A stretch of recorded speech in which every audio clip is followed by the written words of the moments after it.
Nearly 3 years ago, I was diagnosed with idiopathic anaphylaxis, an autoimmune condition.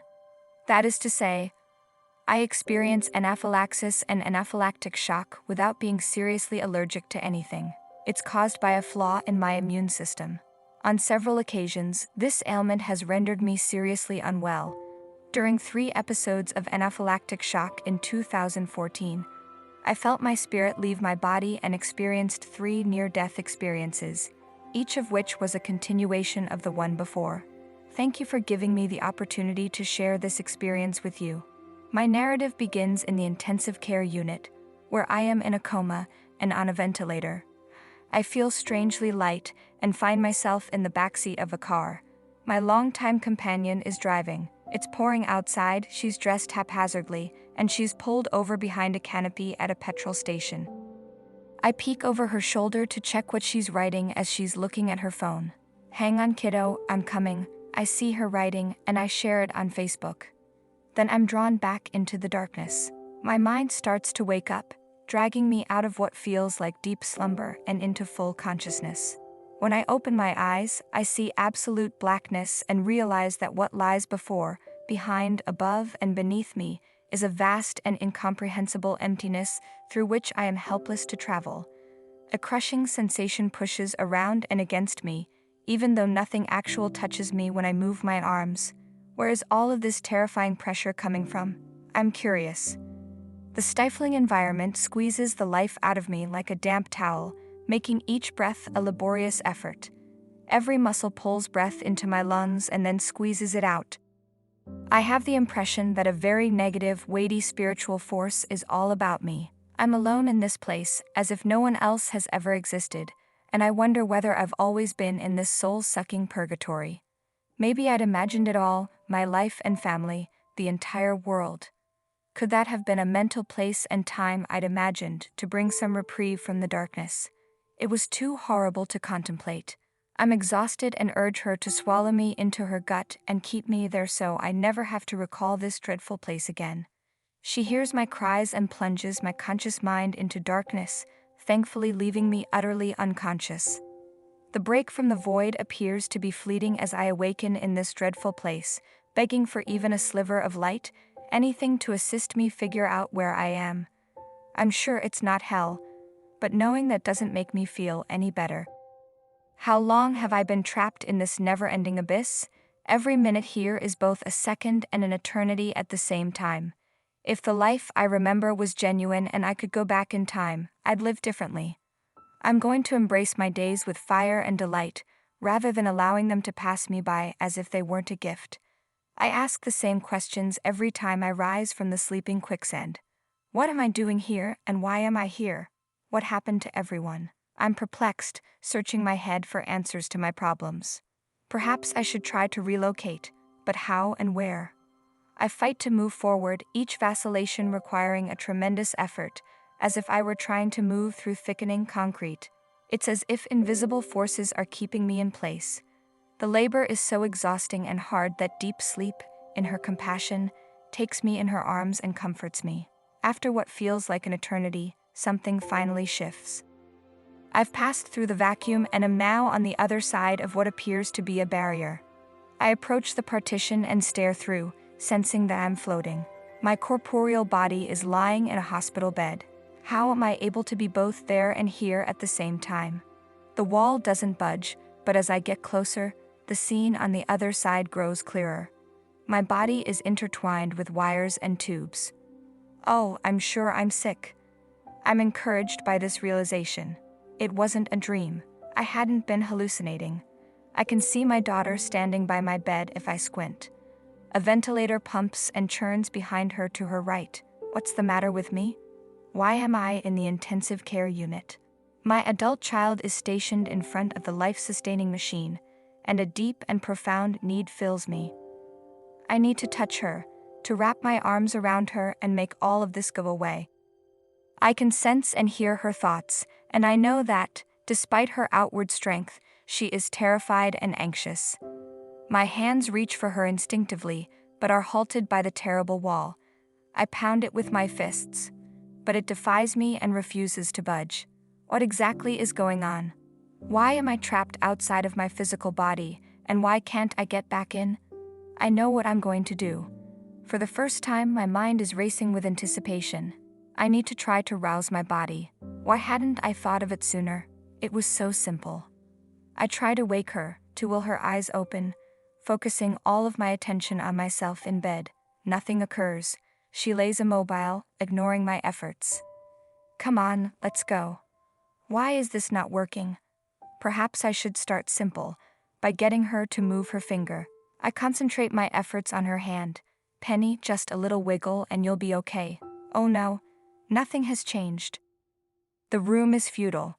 My battle against the unseen vacuum is a waste of time. I'm being sucked back into the callous, apathetic void. Time passes unnoticed. I've been here how long? Just one day? Is it a week? The emptiness has no pity on me as it grips me.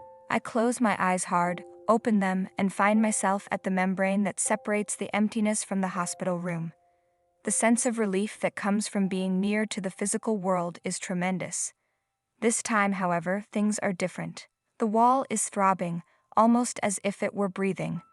As I get closer, I break past the airy barrier and float above my corporeal body. She lies immobile, hooked up to sensors and a ventilator, her body as lifeless as the blankets that cover it. The scene in the hospital dims after only a few seconds, and I'm drawn back into the darkness. The vacuum feels heavier. The strain on my chest makes getting air into my lungs harder. I recall that I don't need to breathe because the ventilator is doing it for me. Something is still pulling me to breathe and exhale, to reunite my spirit with the me who is in the hospital. It's exhausting, like attempting to swim while holding cement blocks to my limbs. I keep pushing forward, trying to find the membrane. Why can't I go back to the life I used to have? Observing my physical body from my helpless vantage point in the upper right corner isn't enough. I want to either wake up in my body or remain in a deep sleep, never knowing what it's like to be in the emptiness again. How long can this cycle go on? While mourning my circumstances and wishing for another opportunity at life, it occurs to me that the blank is a place I have created for myself. An emblem of my apathy, a representation of the wall I'd spent my entire life erecting. It was built with bricks I'd constructed to keep others out and my emotions in. A barrier I'd erected myself, brick by brick, with each hurt I'd endured.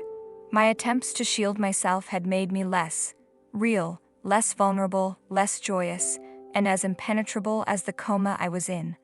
My physical self in the ICU had no idea she was on the verge of losing everything. When I realized the nothingness was a prison of my own making, it exploded with a resounding boom. A dazzling light shone in front of me.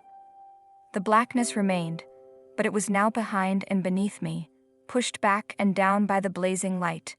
I was being drawn into the embrace of a glorious spirit, as though by a powerful magnet. Is it true that I'm finally being rescued from this hellhole? Oh, please let it be so. The spirit, bold and decked in light, clutched me to her breast. I sense her energy spinning about me like a giant funnel cloud, effortlessly holding me in the center. With one arm pulling me in closer, she thrusts forth her other arm, her fist whooshing past me toward the darkness, and lands a blow on the soulless area.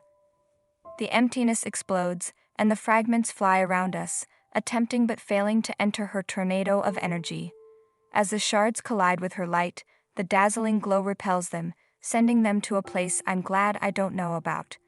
The awful pressure I felt drips off me like dew from a blade of grass, and each droplet makes me lighter as it's eaten by the magnificent saving spirit. Looking up, I see my champion's face. Her features are delicate and feminine, her eyes a dazzling emerald, returning my glance and understanding me totally. Our spirits converge, like two rivers meeting and merging to become the sea. She's familiar to me, but when I attempt to remember how I knew her, it fades away like a dream that hides in the nooks and crannies of your mind, defying discovery. I press on, consumed by a strong need to recall how this spirit is known to me. My gaze is drawn upward, to her hair. Her vivid red hair, unlike any I've ever seen. To call it crimson is a pitifully inadequate description, similar to calling the sun a flicker of light. Her hair is ablaze on her head. It has an energy that identifies her, one that is powerful and bold, and, in an instant, I recall her. My mother's granny. My eyes well up with tears and my heart skips a beat in my chest.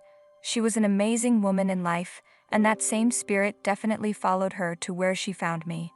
My tears poured in torrents as I laughed and cried, purging me of the sadness I hadn't realized I still carried for her passing. She hadn't passed away. No, she's more alive here than in her body. My breath was taken away by the realization. Her soft and lovely stare fully soothed me, and I melted into her arms. I felt safe for the first time in a long time. Ah, safety.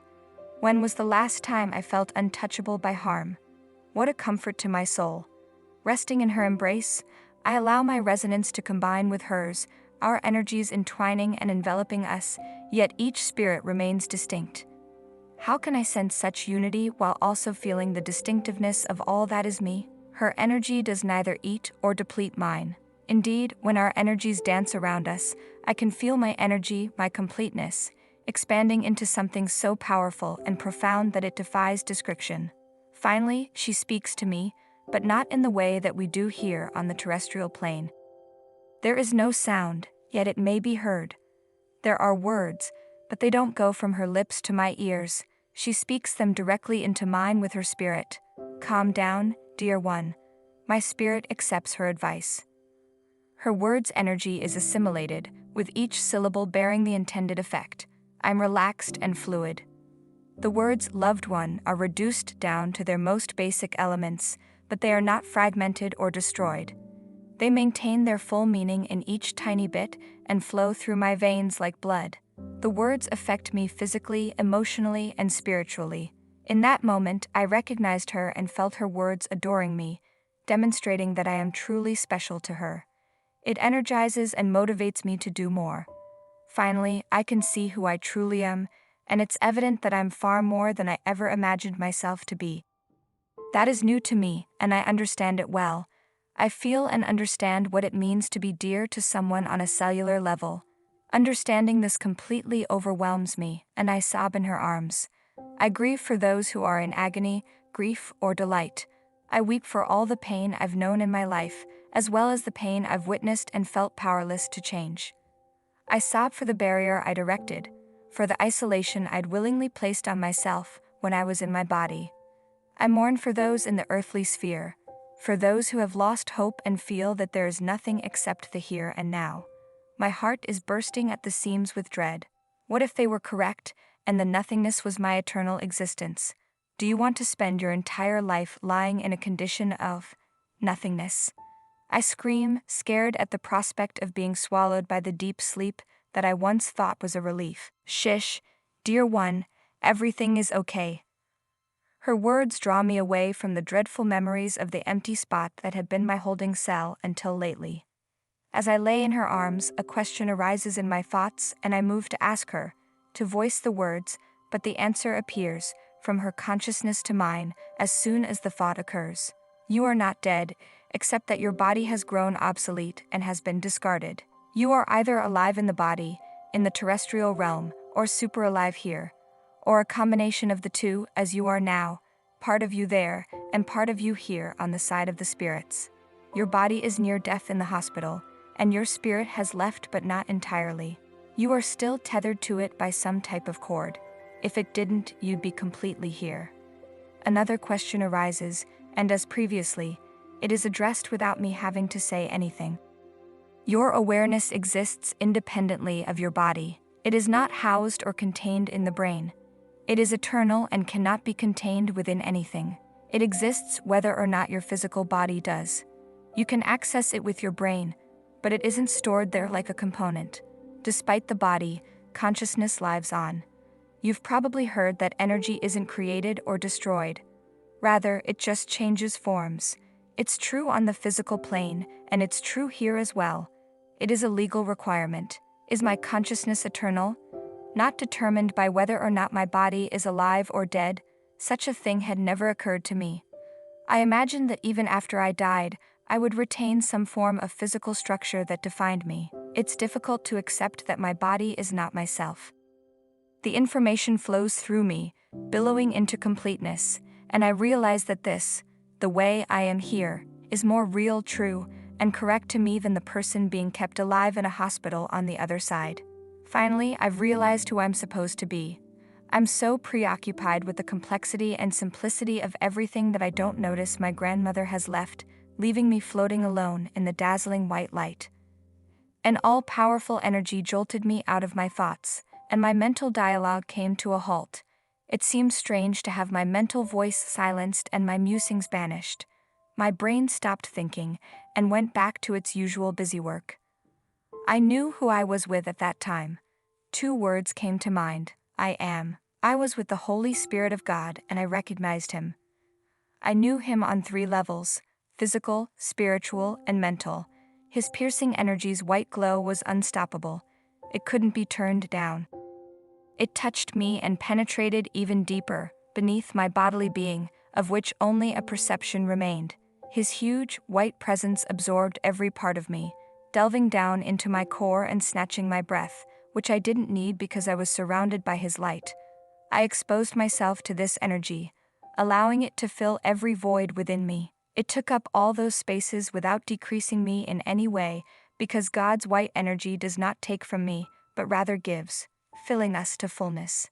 His bright light moved with ferocious determination toward all parts of me, enveloping and infusing every cell, filling my body with an amazing warmth and vibration that brought unimaginable ecstasy to my ears, skin, and spirit. I remained intact, maintaining what was beneficial to me, while what was not beneficial seemed to have never existed. I couldn't recollect the anguish, hurt, and guilt that had once been my constant companions, and I had no desire to attempt to recall them. I witnessed my life flash before my eyes, as if I were watching a movie. I saw people I loved and people I'd loved who had been influenced by my love without my knowledge. The ripple effects of my good deeds in my life played out on the screen, filling me with joy. Seeing all of the good things done by others as a result of the love I'd shown them made me cry with joy. I had no concept that such insignificant gestures could result in such profound sentiments and manifestations of love. God permitted me to dwell and replay the scenes in my mind. My attention was drawn back to the dazzling white light. It permeated all the way down to my smallest cells, wrapping and filling me. I leaned back, not wanting to feel burdened by the weight of it, and at that moment, the white light moved into my neck, with such warmth that it caused me to curl inward even more. It traveled up my neck, through my jaw, and into my mouth, illuminating my tongue with the most beautiful of songs. I wanted to cover my eyes and try to keep the light from escaping, but it was a foolish idea. My eyelashes couldn't withstand the Creator's majesty. It shone through them to the outside, bouncing off the brightness that surrounded me and dashing back in. The white energy warmed my face and poured into my head, buzzing around it, lighting it up with tingling feelings and giving me a sense of floating and weightlessness. The light then began to infiltrate each curve of my brain, pouring through as if it were a vast, twisting river, igniting previously dormant sections of my mind and instilling within me a wisdom that made everything apparent. Situations that had tormented me in the physical realm were brought back to mind. The dread and misery that had imprisoned me in the agony of those offenses had vanished. In my thoughts, each reality became calm and clear. There were no words uttered, no explanations offered, to erase the wounds and disappointments, only this deep inward realization that the reality of those matters had not been what I had assumed it to be.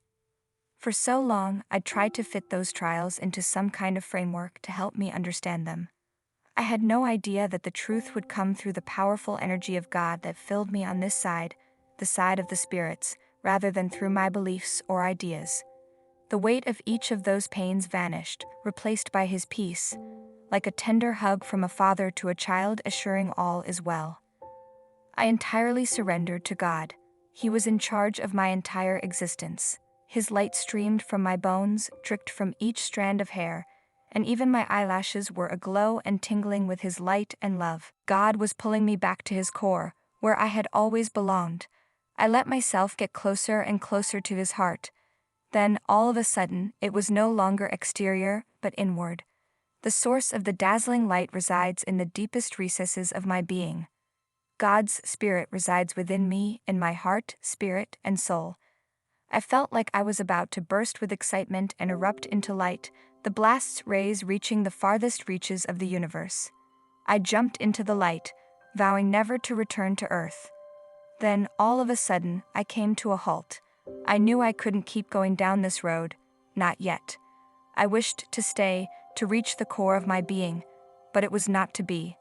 The light got dim and distant, and I became concerned, pleading with God, please give me at least the memory of this. I'm afraid I'll lose all hope if I can't at least have that. I awoke in my hospital bed, the memories of my time on the other side still fresh in my mind. Since my NDEs, I've gone through significant changes and now see life in a completely different light. The most important lesson I've learned from my experience, and the message I need to share with the rest of the world, is that we are all connected. Life educates us, at least in Western culture, to be self-sufficient. We are born into a separatist culture from the minute we take our first breath. We construct fences and walls, both physically and metaphorically, to keep people out. As we grow older, those divisions become battles, further separating us, even from the God who created us. This freedom is perplexing and contradictory to what our spirits require and crave. It forces us to wrestle with our very essence for the rest of our lives, becoming the source of all conflict. If we are to make a genuine difference as God's children, we must first recognize that we are all connected by our Creator. After my NDE, I had a better knowledge of the strength and power that our Creator has given unto every one of us. Need to sit passively by, staring up at the sky, waiting for God to solve the world's problems. He's right here among us. He gives us His love so that we can work together to finish the duty of caring for one another. This information has provided me with a sense of calm. Worry no longer makes sense to me because I know that if we choose God's love, everything works out for our good. I'm less quick to anger and less easily hurt. Why should I be upset or angry? I feel compassion when someone wrongs me. I walk higher now, and my grin is no longer a mask I wear. When I talk, I try to remember God's love and temper my words so that they don't hurt others. Thank you, God, for allowing me to spend time in both the nothingness and the light. I finally feel real. I'm running toward love and away from fear. The walls have crumbled and I stand on the ruins, ready to fulfill God's big and wonderful plan for my life.